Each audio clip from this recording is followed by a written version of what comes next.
हूँ भगवान जगन्नाथ, मैं वही हूँ जो युगों युगों से पूरी नगरी में शय पर सवार होके चलता आ रहा हूँ। पर आज मैं तुम्हें अपने रहस्य का वह सत्य बताने आया हूँ जिसे केवल भाग्यशाली ही जान पाता है। लोग मुझे जगन्नाथ कहते हैं, पर क्या तुम जानते हो मैं कौन हूँ? मैं वही हूँ जो द्वारका में श्री कृष्ण, वही हूँ जिसने अर्जुन को गीता सुनाई, मैं वही हूँ जिसने राधा के प्रेम को साक्षात ईश्वर तत्व में बदल दिया, वही जिसने अधर्म के सामने धर्म को विजयी बनाया। जब द्वारका का अंत हुआ, मेरा पार्थिव शरीर समुद्र में प्रवाहित कर दिया गया, पर मेरा हृदय, मेरा चेतना तत्व नष्ट नहीं हुआ। समुद्र के एक दिव्य काष्ठ पवित्र लकड़ी के रूप में प्रकट हुआ और बहती हुई पुरी के तट पर आ गया। उसी समय राजा इंद्रधूम ने मुझे स्वप्न में देखा। हे राजन, ये कोई साधारण लकड़ी नहीं, ये मेरा शरीर है, इससे मेरा विग्रह बनाओ। राजा ने आदेश दिया। मूर्ति बनाने के लिए एक वृद्ध पुरुष प्रकट हुआ। उन्होंने कहा, इन्हें गुप्त रूप से बनाऊंगा, कोई द्वार मत खोलना। वह कोई और नहीं, स्वयं विश्वकर्मा थे। जब मूर्तियां बन रही थी तब रानी को चिंता पड़ी।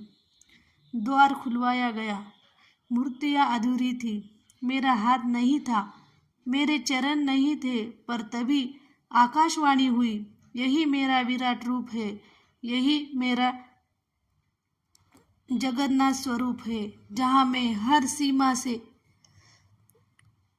पर जो मूर्ति नहीं चेतना है, जो धर्म का रक्षक है। राजा ने मेरे उस दिव्य हृदय को मूर्ति के प्रतिष्ठित किया। वह हृदय श्री कृष्ण के रूप में मेरी चेतना का केंद्र था। वो आज भी मेरी मूर्ति में वास करता है। हर 12 से 19 वर्ष में जब मेरी मूर्तियां बदल जाती है, उस हृदय को गुप्त रूप में नष्ट विग्रह में स्थापित किया जाता है।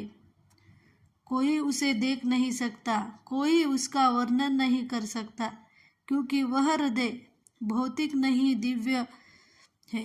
मैं वही हूँ जो कृष्ण है, जो विष्णु है और फिर भी सबसे पर है।